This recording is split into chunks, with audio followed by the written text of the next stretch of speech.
ಸಂರಕ್ಷಣೆ ಪ್ರತಿಯೊಬ್ಬರ ಆದ್ಯ ಕರ್ತವ್ಯ. ಪರಿಸರವನ್ನ ಸರಿಯಾಗಿ ಸಂರಕ್ಷಣೆ ಮಾಡದೆ ಹೋದ್ರೆ ಮುಂದೆ ಒಂದು ದಿನ ವಿಪತ್ತನ್ನ ಎದುರಿಸಬೇಕಾಗ್ತದೆ. ಈಗಾಗಲೇ ವಾಯು ಮಾಲಿನ್ಯ, ಶಬ್ದ ಮಾಲಿನ್ಯ, ಜಲ ಮಾಲಿನ್ಯದಿಂದ ಪರಿಸರ ವಿನಾಶದತ್ತ ಹೋಗ್ತಾ ಇದೆ. ಶುದ್ಧವಾದ ಗಾಳಿ, ನೀರು ಸಿಗ್ತಾ ಇಲ್ಲ. ಇದರಿಂದ ನಮ್ಮ ಜೀವಿತ ಅವಧಿ ಕಡಿಮೆ ಆಗ್ತಾ ಇದೆ ಎಂದು ರೋಟರಿ ಶಿವಮೊಗ್ಗ ಈಸ್ಟಿನ ನೂತನ ಅಧ್ಯಕ್ಷರಾದ ಡಿಕೆ ಶೇಷಗಿರಿ ಅವರು ವಿಷಾದವನ್ನ ವ್ಯಕ್ತಪಡಿಸಿದರು.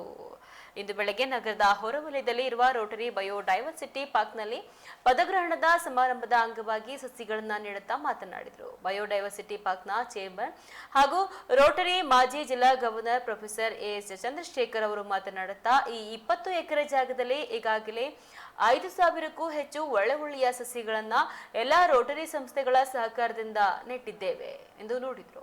ಇನ್ನು ಇದೇ ಸಂದರ್ಭದಲ್ಲಿ ಕಾರ್ಯದರ್ಶಿ ಹಾಗೂ ಮಾಜಿ ಸಹಾಯಕ ಗವರ್ನರ್ ಎಂಪಿ ಆನಂದಮೂರ್ತಿ ಅವರು ಮಾತನಾಡುತ್ತಾ, ನಿಮ್ಮ ಶುಭ ಸಂದರ್ಭದಲ್ಲಿ ನಿಮ್ಮ ನೆನಪಿಗಾಗಿ ಗಿಡ ಮರಗಳನ್ನ ನೆಡೋದರ ಮುಖಾಂತರ ಸುಂದರವಾದ ವಾತಾವರಣ ಹಾಗೂ ಸುಂದರ ನಗರವನ್ನ ನಿರ್ಮಾಣ ಮಾಡೋಣ ಎಂದು ಹೇಳಿದರು. ಇನ್ನು ಮಾಜಿ ಸಹಾಯಕ ಗವರ್ನರ್ ವಿಜಯಕುಮಾರ್ ಅವರು ಮಾತನಾಡುತ್ತಾ, ಗಿಡ ಮರಗಳನ್ನ ನೆಡೋದರ ಜೊತೆಗೆ ಅವುಗಳನ್ನ ಸರಿಯಾಗಿ ಸಂರಕ್ಷಣೆ ಮಾಡಬೇಕು, ಹಾಗೆ ಮಕ್ಕಳಲ್ಲಿ ಪರಿಸರ ಪ್ರಜ್ಞೆಯನ್ನ ಮೂಡಿಸೋದು ತುಂಬಾ ಅಗತ್ಯ ಆಗಿದೆ ಎಂದು ಹೇಳಿದರು. ಇನ್ನು ಸಮಾರಂಭದಲ್ಲಿ ರೋಟರಿ ಶಿವಮೊಗ್ಗ ಈಸ್ಟ್ನ ಕಾರ್ಯದರ್ಶಿ ಆರ್ ಮನೋಹರ್, ಮಾಜಿ ಅಧ್ಯಕ್ಷರಾದ ಕಿಶೋರ್ ಕುಮಾರ್, ಹಾಗೆ ಅರುಣ್ ದೀಕ್ಷಿತ್, ಗಣೇಶ್ ಎಸ್, ಡಾಕ್ಟರ್ ಧನಂಜಯ ರಾಂಪುರ, ಇನ್ನು ನಿರ್ದೇಶಕರುಗಳಾದ Sanjeev zonal, lieutenant Mahesh Alimane, Rotarian Dattatri, Ramesh Shankar, Chandranaik ಹಾಗೂ ಸದಸ್ಯರು ಉಪಸ್ಥಿತರಿದ್ದರು.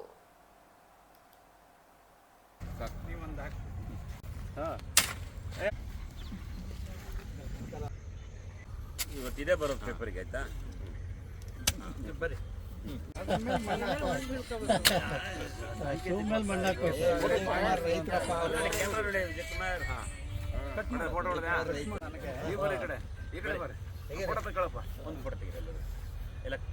ರೋಟರಿ ಶಿವಮೊಗ್ಗ ಪೂರ್ವದಿಂದ ಈ ದಿವಸ ನಾವು ವನಮಹೋತ್ಸವ ಕಾರ್ಯಕ್ರಮವನ್ನು ಇಲ್ಲಿ ರೋಟರಿ ಡೈವರ್ಸಿಟಿ ಪಾರ್ಕಲ್ಲಿ ನಾವು ಹಮ್ಮಿಕೊಂಡಿದ್ದೇವೆ. ಈ ಕಾರ್ಯ ಚೆನ್ನಾಗಾಗಲಿ. ಈ ಬರೀ ಗಿಡ ನೆಡುವುದರಿಂದ ಅಲ್ಲ, ಇದನ್ನು ಉಳಿಸ್ಕೊಂಡು ಹೋಗಬೇಕು.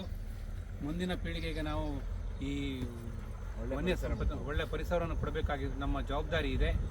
ಹಾಗಾಗಿ ಈ ನಿಟ್ಟಿನಲ್ಲಿ ನಾವು ರೋಟರಿ ಪೂರ್ವದ್ದು ನಾವು ಪ್ರಥಮ ಕಾರ್ಯಕ್ರಮವಾಗಿ ವನ ಮಹೋತ್ಸವವನ್ನು ಆಚರಣೆ ಮಾಡ್ತಾ ಇದ್ದೀವಿ. ಅದಕ್ಕೆ ಸೂಕ್ತ ಅಂತ ಅನಿಸಿದ್ದು ನಮ್ಮ ಬಯೋಡೈವರ್ಸಿಟಿ ಪಾರ್ಕು.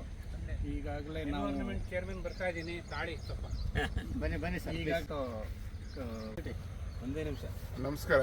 ವಿಶೇಷ ಅಂತಂದರೆ ಇವತ್ತು ನಮ್ಮ ಶಿವಮೊಗ್ಗದಲ್ಲಿರುವ 9 ರೋಟರಿ ಕ್ಲಬ್ನಲ್ಲಿ ಒಂದಾದ ಶಿವಮೊಗ್ಗ ನಾವು ಪೂರ್ವ ರೋಟರಿ ಕ್ಲಬ್ನವರು ಇವತ್ತು ಇಲ್ಲಿ ನಮ್ಮ ಬಯೋಡೈವರ್ಸಿಟಿ ಪ್ರಾಜೆಕ್ಟ್ನಲ್ಲಿ ಬಂದು 5 ಗಿಡಗಳನ್ನು ನೆಡ್ತಾ ಇದ್ದಾರೆ. ಸಾಂಕೇತಿಕವಾಗಿ ಅವರು ಇದನ್ನು ಈ ವರ್ಷದ ಮೊಟ್ಟ ಮೊದಲನೇ ಪ್ರಾಜೆಕ್ಟ್ ಆಗಿದೆ. ಹಸಿರೀಕರಣದ ಪ್ರಾಜೆಕ್ಟು. ಬಹಳ ಸಂತೋಷ ಆಯಿತು. ಅವರು ಸ್ವಾಗತ ಮಾಡ್ತೇನೆ. ಜೊತೆಗೆ ಈ ಥರ ಪ್ರತಿಯೊಂದು ಕ್ಲಬ್ನವರು ಬಂದು ಗಿಡಗಳನ್ನು ನೆಟ್ಟು ಅದನ್ನು ರಕ್ಷಣೆ ಪೋಷಣೆಗೂ ಸ್ವಲ್ಪ ಜವಾಬ್ದಾರಿ ತಗೊಂಡು ಮಾಡಿದರೆ ಇದು 20 ಎಕರೆ ಜಾಗದಲ್ಲಿ ಸುಮಾರು 5,000 ಗಿಡ ನೆಟ್ಟಿದ್ದೀವಿ. ಇನ್ನೂ ಕೆಲವು ಹೋಗ್ತಾ ಇದ್ದಾವೆ. ಅವನ್ನೆಲ್ಲ ಬೆಳೆಸೋಕ್ಕೆ ಅನುಕೂಲ ಆಗುತ್ತೆ ಅಂತ ಹೇಳ್ತಾ ಮತ್ತೊಮ್ಮೆ ನಮ್ಮ ಶಿವಮೊಗ್ಗ ಪೂರ್ವ ರೋಟರಿ ಕ್ಲಬ್ನ ಅಧ್ಯಕ್ಷರು ಶೇಷಗಿರಿ ಮತ್ತು ಕಾರ್ಯದರ್ಶಿ ಮನೋಹರು ಮತ್ತು ನಮ್ಮ ಪಬ್ಲಿಕ್ ರಿಲೇಷನ್ ಆಫೀಸರು ವಿಜಯಕುಮಾರ್ ಮತ್ತು ನಮ್ಮ ಸೆಕ್ರೆಟರಿ ಆನಂದ್ ಮೂರ್ತಿ ಎಲ್ಲ ಮತ್ತು ರೋಟರಿ ಸದಸ್ಯರು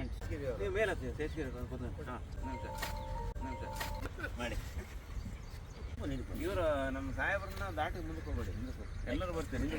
ಒಟ್ಟಿನಲ್ಲಿ ಇವತ್ತು ಮೊಟ್ಟ ಮೊದಲ ಒಂದು ಕಾರ್ಯಕ್ರಮ ಹಸಿರೀಕರಣ ನಮ್ಮ ಬಯೋಡೈವರ್ಸಿಟಿ ಪಾರ್ಕ್ನಲ್ಲಿ. ಈ ಹಸಿರೀಕರಣ ಕಾರ್ಯಕ್ರಮವನ್ನು ನಮ್ಮ ಅಧ್ಯಕ್ಷರು ಮತ್ತು ನಮ್ಮ ಬಯೋಡೈವರ್ಸಿಟಿ ಪಾರ್ಕ್ನ ಅಧ್ಯಕ್ಷರು ಮತ್ತು ಪ್ರಧಾನ ಕಾರ್ಯದರ್ಶಿ ಆನಂದ್ ಮೂರ್ತಿಯವರು ಎಲ್ಲ ಪದಾಧಿಕಾರಿಗಳು ನಾವು ಇಲ್ಲಿ ಸೇರಿದ್ದೀವಿ. ಇವತ್ತು ಸಾಕಷ್ಟು ವಿಶೇಷವಾದ ಗಿಡಗಳನ್ನು ನೆಡೋದ್ರ ಮುಖಾಂತರ ಒಂದು ಹಸಿರೀಕರಣಕ್ಕೆ ಚಾಲನೆ ಕೊಡ್ತಾ ಇದ್ದೀವಿ. ಈಗಾಗಲೇ ಗೊತ್ತಿದೆ ನಿಮಗೆ, ಇವಾಗ ಪರಿಸರವನ್ನು ಸಂರಕ್ಷಣೆ ಮಾಡದೇ ಇದ್ದರೆ ಮುಂದಿನ ದಿನದಲ್ಲಿ ದೊಡ್ಡ ವಿಪತ್ತನ್ನು ನಾವು ಎದುರಿಸಬೇಕಾಗತ್ತೆ. ಹಾಗಾಗಿ ಪರಿಸರ ಸಂರಕ್ಷಣೆ ಪ್ರತಿಯೊಬ್ಬರ ಕಾಳಜಿ, ಪ್ರತಿಯೊಬ್ಬರ ಜವಾಬ್ದಾರಿ ಕೂಡ. ಹಾಗಾಗಿ ಸಾಕಷ್ಟು ಜನರಿಗೆ ಬಯೋಡೈವರ್ಸಿಟಿ ಪಾರ್ಕ್ ಗೊತ್ತಿಲ್ಲ.